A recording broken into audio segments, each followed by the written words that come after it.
Class first year کا چوتھا سبق ابوالقاسم زہراوی ہے۔ مصنف حمید عسکری ہیں۔ خلاصہ لکھا جائے گا۔ اندلس کی اسلامی سلطنت کے بعض مسلم سائنسدان بلا شبہ اپنے اپنے شعبوں میں ماہر تھے۔ اس دور کی سب سے عظیم شخصیت ابوالقاسم خلف بن عباس زہراوی ہے۔ اسپین کے معروف حکمران عبدالرحمن الناصر نے قردبہ سے 4 میل کے فاصلے پر اپنی ملکہ زہرا کے نام سے موسوم قصر زہرا تعمیر کرایا۔ رفتہ رفتہ اس کے گرد ایک شہر آباد ہو گیا۔ اس میں ابوالقاسم پیدا ہوئے، اسی نسبت سے زہراوی کہلائے۔ ابوالقاسم زہراوی کے آباء و اجداد اندلس کے ہی رہنے والے تھے۔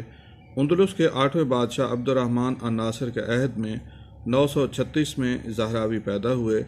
اس عہد میں اندلس کا دارالسلطنت قرطبہ عروج پر تھا۔ اس میں 3800 مسجدیں، 60,000 بلند عمارتیں، عام لوگوں کے 2 لاکھ مکانات، 8000 دکانیں، 700 حمام تھے۔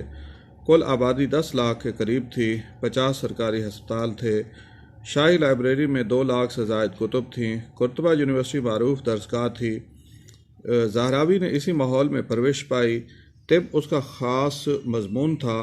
اس نے مہارت پائی۔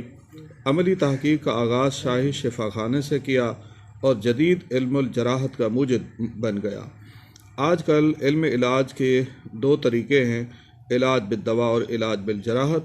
پہلے کو دیسی طب کا چربہ سمجھا جاتا ہے، جبکہ سرجری کو خاص مغربی ڈاکٹروں کے کاوش کا نتیجہ کہا جاتا ہے۔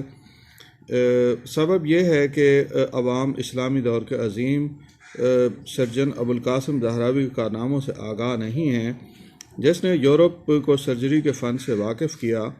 زہراوی نے آپریشن کی جو نئی راہیں دریافت کیں، جو نئے آلات بنوائے، انہیں لکھتا گیا۔ یگانہ روزگار کتاب تصریف وجود میں آ گئی، جو صدیوں تک یورپ کی یونیورسٹیوں میں پڑھائی جاتی رہی۔ اس میں میڈیسن اور سرجری دونوں کی تفصیل ہے۔ سرجری میں یہ پہلی مفصل کتاب ہے۔ اس کے 3 حصے ہیں۔ پہلا داغ دینے سے متعلق، دوسرا اور تیسرا عملی جراحت کے حوالے سے ہے۔ سرجری کے 90% اعمال کی تفصیل، آلات جراحی کے استعمال کا طریقہ اس کتاب میں درج ہے۔ ایسی وضاحتیں ہیں جن سے طبی دنیا پہلے بے خبر تھی۔ زہراوی کا طرز بیان سادہ اور عام فہم ہے۔ تمام رموز وضاحت سے بیان کیے گئے ہیں۔ یورپ والوں نے انہیں البوقاسس اور زہراویز کے ناموں سے یاد کیا۔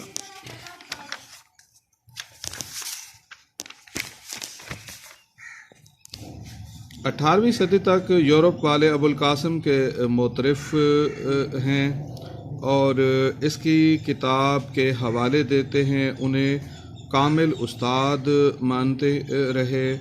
سرجری میں یورپ والوں نے ان سے بہت کچھ حاصل کیا کہ تصریف یورپ کی یونیورسٹیوں میں داخل درس رہی۔ تصریف کا لاطینی ترجمہ 1497 میں وینس سے ہوا، پھر کئی ایڈیشن آئے۔ 1541 میں باسل ایڈیشن چھپا۔ 19ویں صدی کے آخر تک یہ کتاب یورپ میں مقبول رہی۔ ڈاکٹر لی کارک نے 1881 میں اسے فرانسیسی میں ترجمہ کیا۔ بعض یورپی ماہرین نے اس کا ترجمہ ہی نہیں کیا، بلکہ اس کی شرحیں لکھ کر اس کتاب کی اہمیت کو واضح کیا۔